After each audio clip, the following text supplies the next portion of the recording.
به نام جهاندار جان آفرین، حکیمی سخن در زبان آفرین.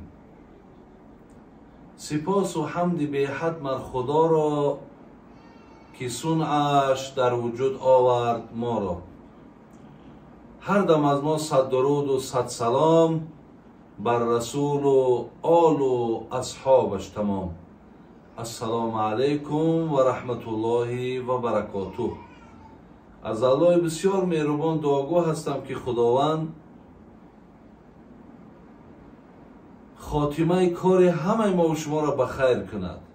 الله مهربان دعاگویم که ایمان ها را با سلامت نگه دارد.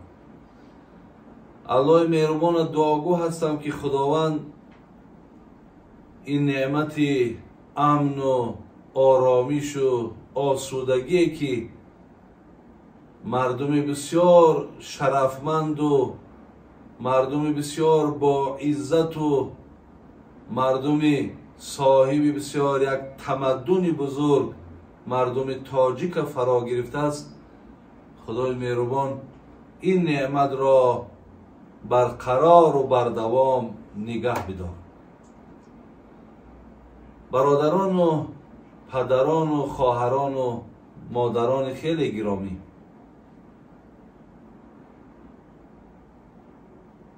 در پیش من 5 سوال است. من میخواستم با این سوال ها با شما پاسخ گردانم. سوال اول همین است که آیا ما اگر خودمان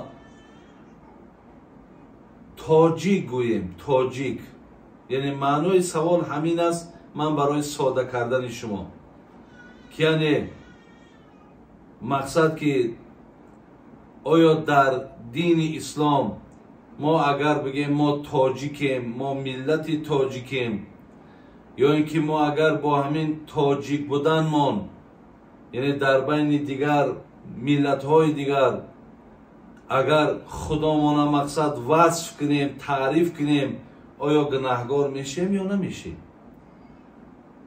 برادران و خواهران خیلی گرامی، در روی دنیا ملت های گوناگون زندگی میکنن،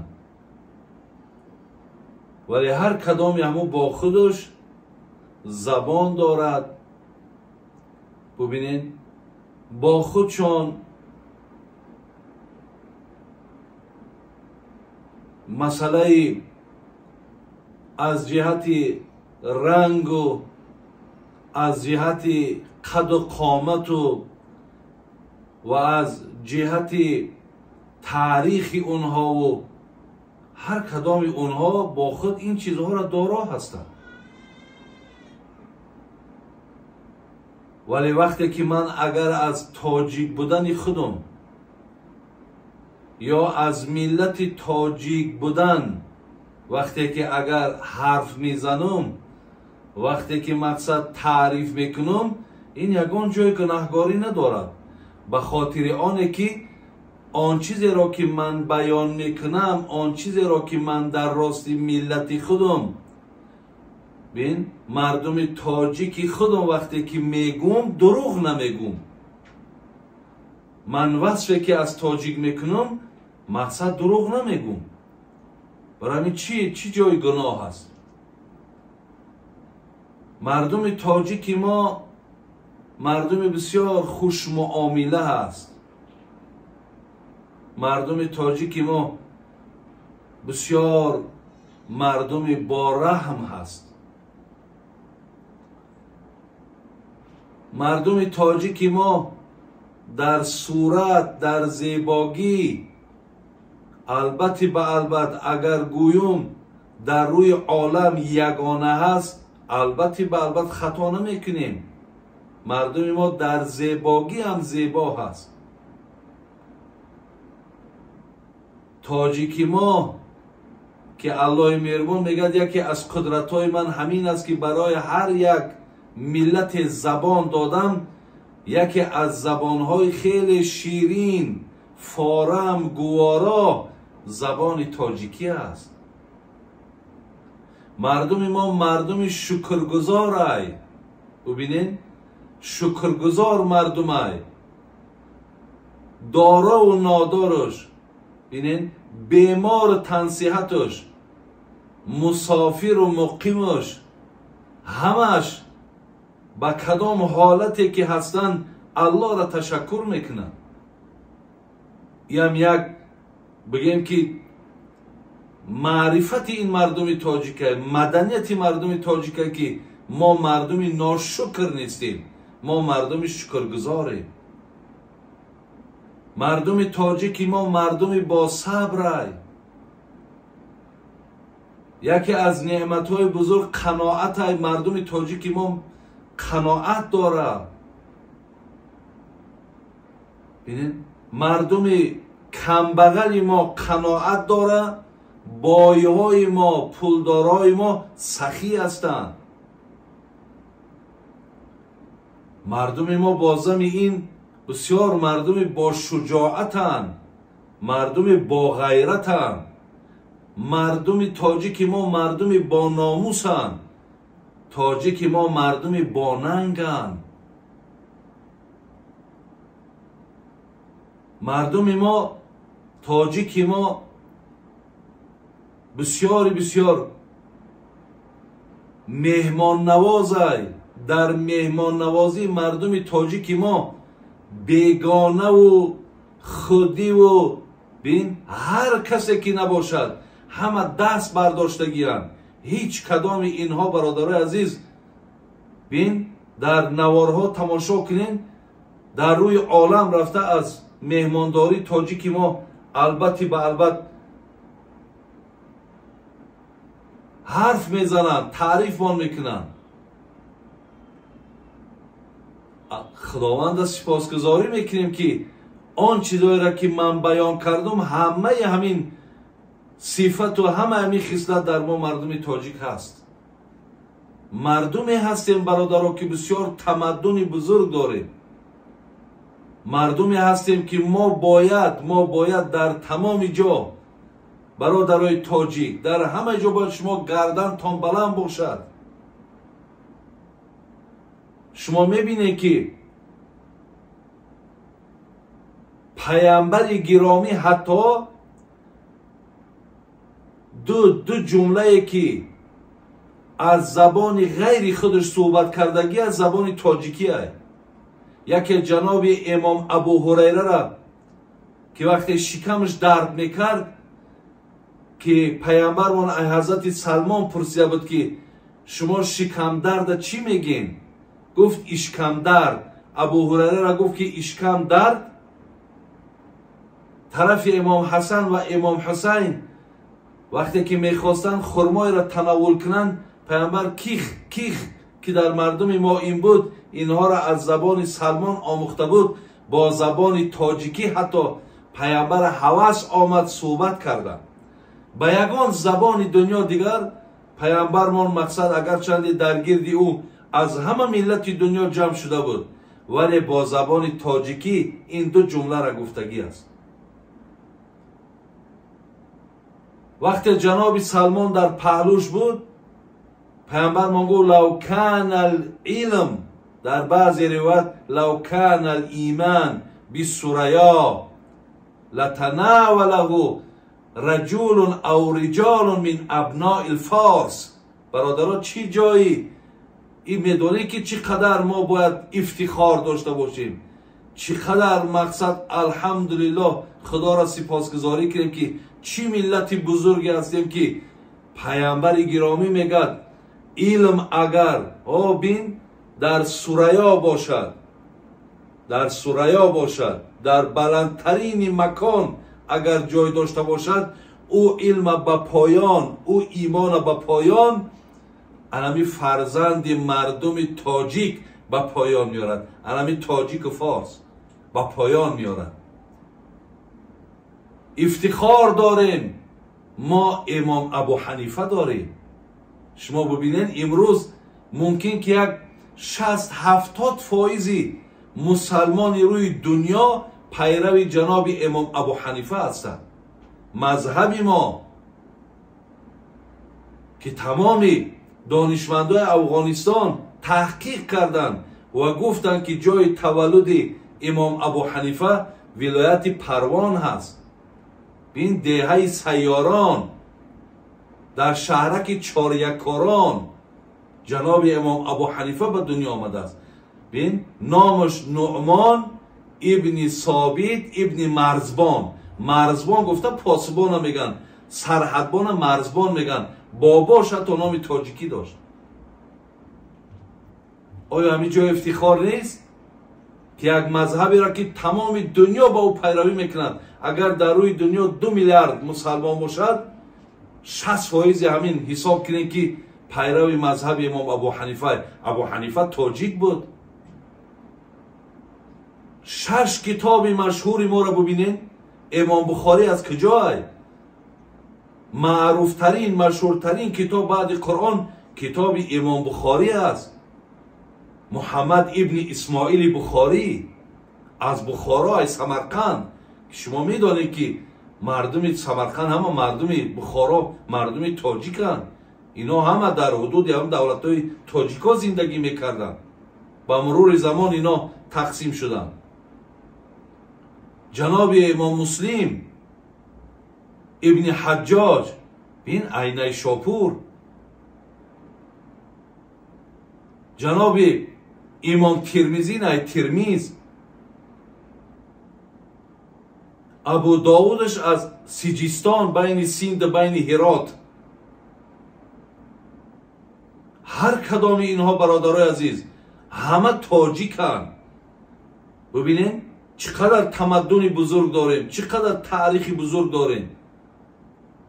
در عقل هم، در داناگی هم، در شاعری هم، در سخنرانی هم، بین در دینداری هم، در همش در جای اولیم. آیا همین سزاوار نیست که ما با این افتخار داشته باشیم؟ در دروازه سازمان ملل متحد زیاده از 100 زبان قطعی بنی آدم اعضای یکدیگرند. دنی دروازه هموده 4 مصرعی شیخ سعدی را آوردن. شیخ سعدی کی بود؟ عمر خیام کی است؟ ابن سینا کی است؟ ابو ریحان بیرونی کی هستند؟ ما باور کنیم برادرای عزیز عدد نداره دانشمندای ما. اینقدر دانشمندای زیاد داریم. البته ما باید با اینها افتخار داشته باشیم. در همه جا باید که ما با این تمدن خودمان، با این تاریخ خودمان، با این دانشمندای خودمان ما باید که حتما و در هر جا نشستیم از تاجیک خودمان تعریف کنیم. زیرا که ما دروغ نمیگیم. ما همین بگیم بزرگی را و همین بگیم خدادادی را داریم. آخی برای همین برادرای تاجیک خدای مهربان شما را یک نظر رحمت قطعی نگاه کردگی. در این مردم یک ترحم داره، در این مردم یک نظر رحمت داره. شکر الله مهربان ببینین امروز در ملک مانم این آرامی را ببینین، این امن را ببینین. خدای مهربان را شکر میکنین. چقدر مردم ما در دین نمیگن، در دین چقدر محبت داره. از همینجا بعضی هاش اگر چند ما فتواشو نمیتیم با قرض میخیزن میروان حج میکنن. وقتی میگوی میگه بچه ما که آخی چکار کنم، آخی جگرام میسوزه، دل میکفه اگر نرم، دوست میداره برم همی کعبه رای پیش ببینم. قرض میکنه میروه. از همینجا کفن میگیره میبره در آب زمزم تر میکنه و میگیره میاره. همه محبتی در دینه. از همون جا یک نفر دیگر را میدانم در یک داخل لطه از غار هیرا، از اولین همون غاری که اولین سوره قرآن در اونجا نازل شده است، همونجا یک مشت خاک گرفته آورده است. چکار کرده؟ آورده خانه. وقتی خانه میکند در همون لایه که غیشتا را میمونه در همون درون همون خاک پرت افته است که از همون کوه هست که در اوج اول سوره قرآن نازل شده است. همه یا برادران محبت دین هستند. برای این برادران در هر جا میتونین دغدغه کنین، دبدبه کنین، ببینین گردنتون را بلند بگیرین که شما مردم ارزنده تعریف و توصیف دارید. شما این چیز خداوند به شما داده. برای این چخیر با آنچه که خدا مرا داده است من با او مقصد در بین دیگر مردم ها حرف نزنم. از همین لحاظ انشاءالله یگان گناهی نیست. خدا خواهد حتی ثواب به مردم این ملت معرفی کردن در کار، این ملت پشتیبانی کردن در کار. بعضی حرفای ناجایی که کو بگیه تاجیکیش که این گپا را نزنین، این گپا را دشمنای همین ملت جا کردگیان که تا که مقصد همین مردم تاجیک با همین حرفاشون مقصد میخواهن که ایروی بخیلیشونن، ایروی بخیلیشون همین کارها را میگن که تا مردم تاجیک ای تاجیک بدن شرم کنن. یگان دولت دنیا را برادرها تعریف نکنین. یگان دولت دنیا در هیچ جهت به ما برابر شده نمیتونه. انشاءالله شکر خدای مهربان میکنیم.